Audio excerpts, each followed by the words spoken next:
Black boy Clarence chooses to set up his stall in front of the bank intentionally so that his customers are all rich white people.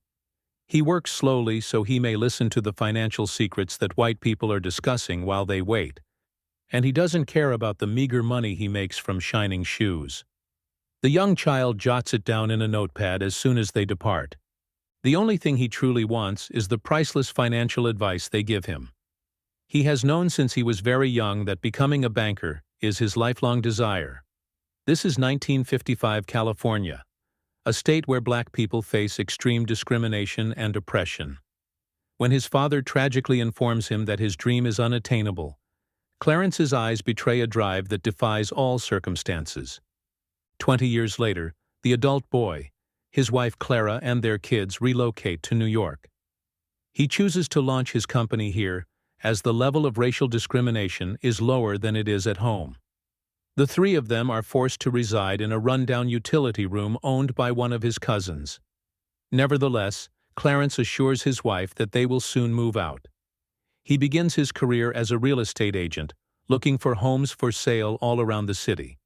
By careful observation, he discovers that while the white population in New York still has a large number of vacant homes, the black neighborhood is congested. Black people are financially strong and have renting demands, yet there is no market. For both renting and real estate speculating, this is a fantastic business opportunity. He spots weeds on the front door of a white-owned apartment that is clearly in poor shape. Nevertheless, he recognizes the benefit of the house's proximity to the black region. The owner likes his idea but doesn't want to take on dangerous business, so he approaches him and asks, "You only rented out half of the apartment, so why don't you sell it to me? I'll give you $40,000 now, and I'll give you another $10,000 when I rent out all the rooms." Clarence shows that he understands. He checks at the owner's calendar just before he leaves, and it reveals that a local bank manager gave it to him. He thinks of something. After bidding the owner farewell, he heads straight to the bank and locates the manager who provided the calendar. Black individuals are discriminated against by the manager's secretary, who declines to present him to the manager.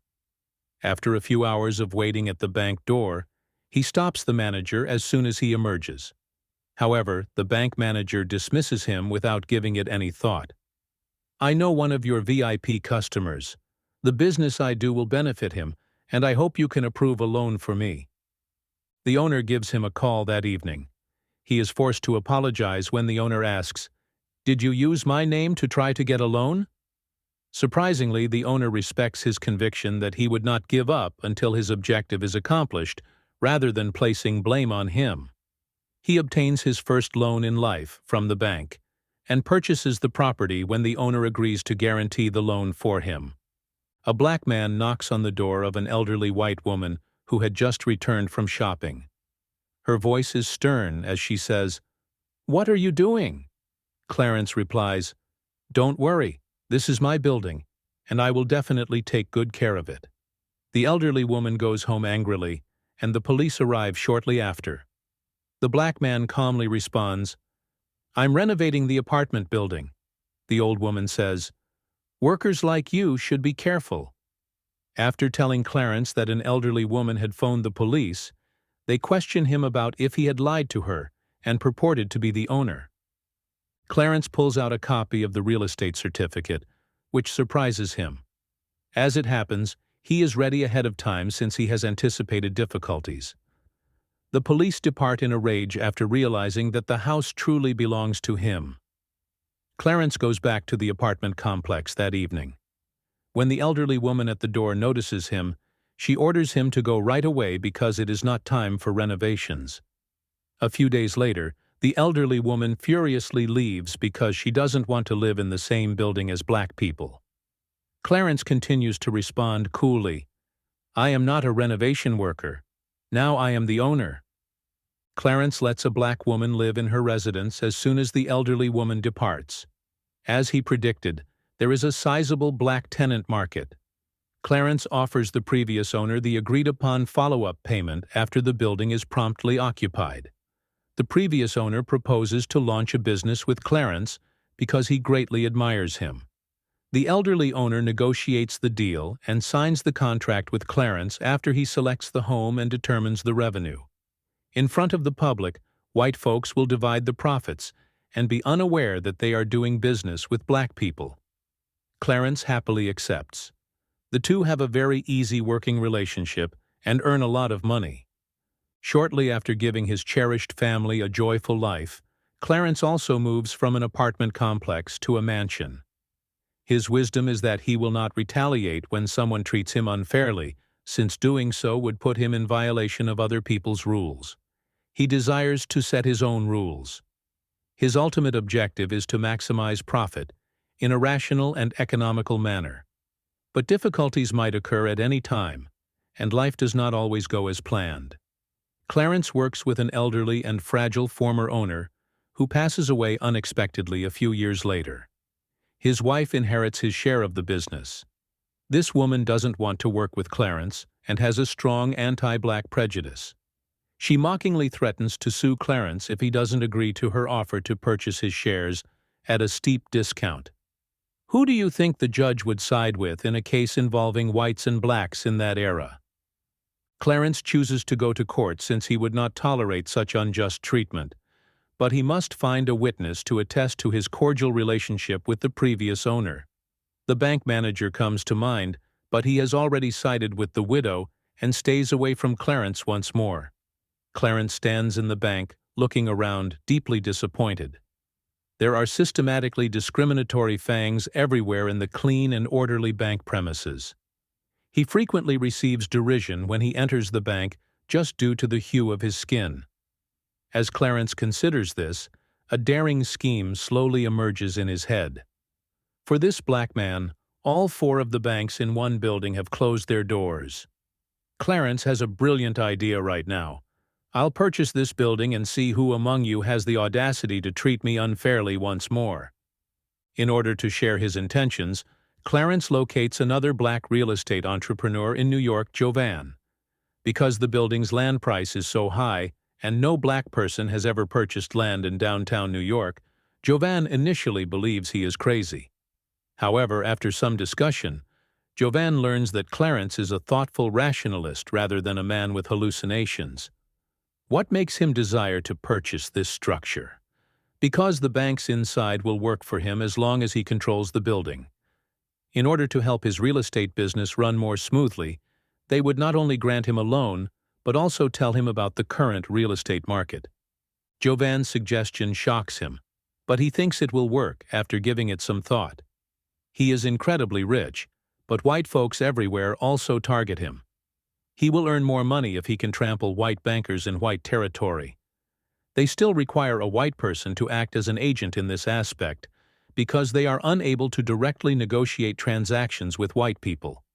Jake, who has been assisting him with improvements, is already Clarence's idea. Although a little inexperienced, this man is honest and really ambitious. Therefore, Clarence and Jovan decided to give Jake a thorough education, teaching him real estate, golf, and sophisticated manners. Jake meets expectations and improves his golf skills fast. He is capable of estimating real estate values while playing golf, much like a youthful and bright businessman. Jake meets the bank building's owner at a golf club. Of course, Jovan is also responsible for setting up this meeting. The discussion proceeds smoothly, and Jake is given the opportunity to purchase the building. The remaining terms will be worked out. Jake, however, has no idea how to do it. "Don't worry," Clarence tells Jake as he makes all the arrangements before to the negotiation. He first determines the building's vacancy rate by counting the number of lights left on after dark.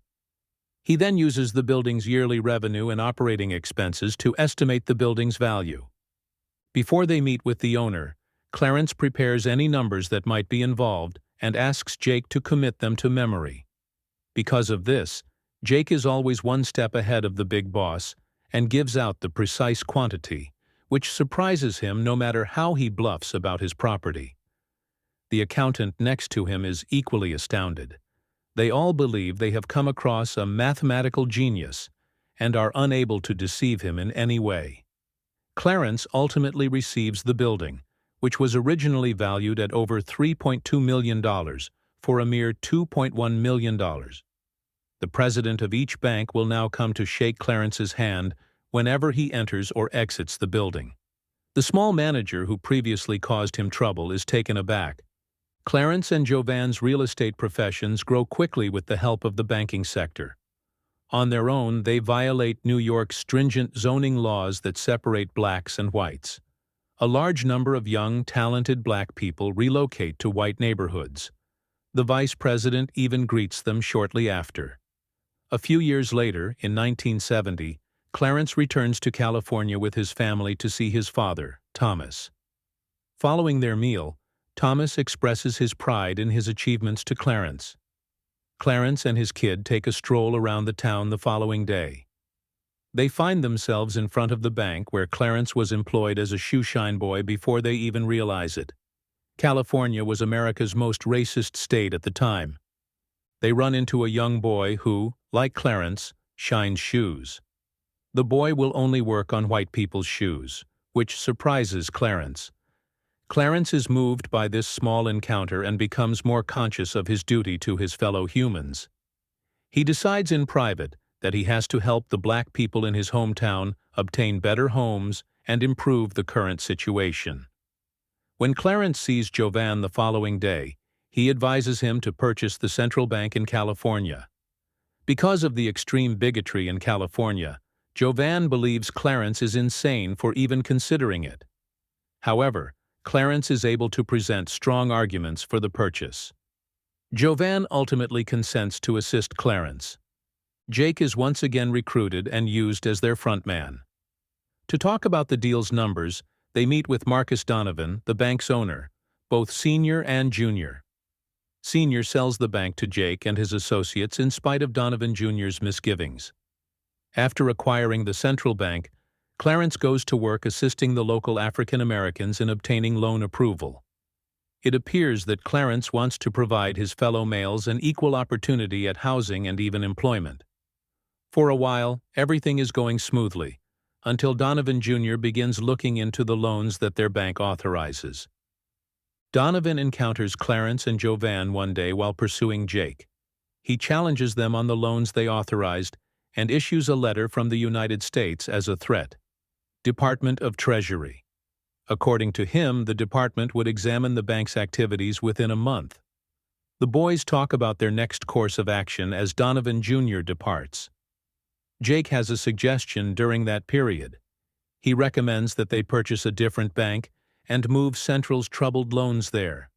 When they talk about the acquisition of the Bank of Marlon Moore, Clarence claims that managing the bank's operations is the biggest challenge.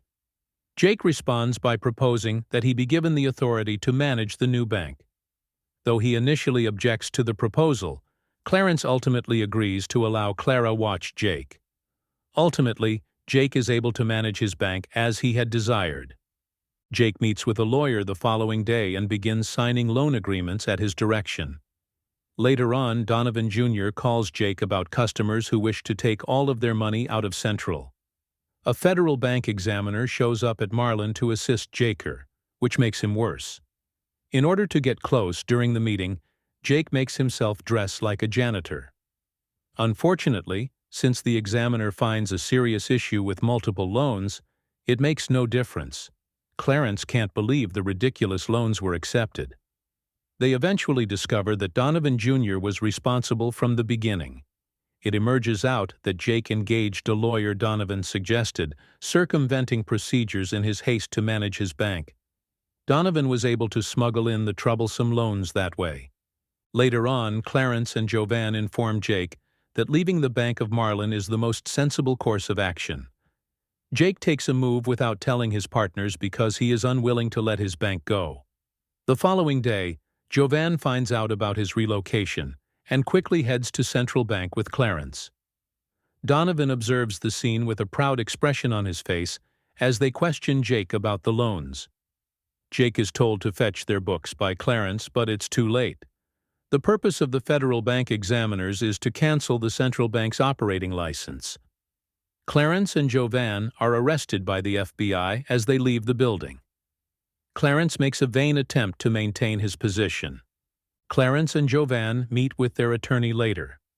They find out that some racial politics in the nation caused their case to linger on.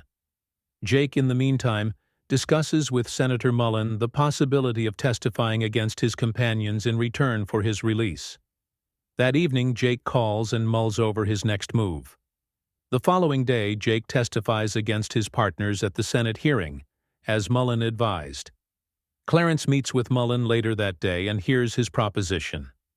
He presents him with an option: either accept an immunity agreement and verify Jake's testimony, or Clarence can say whatever he wants and face jail time. Clarence ultimately makes the decision to speak the words that have been buried deep inside of him for years.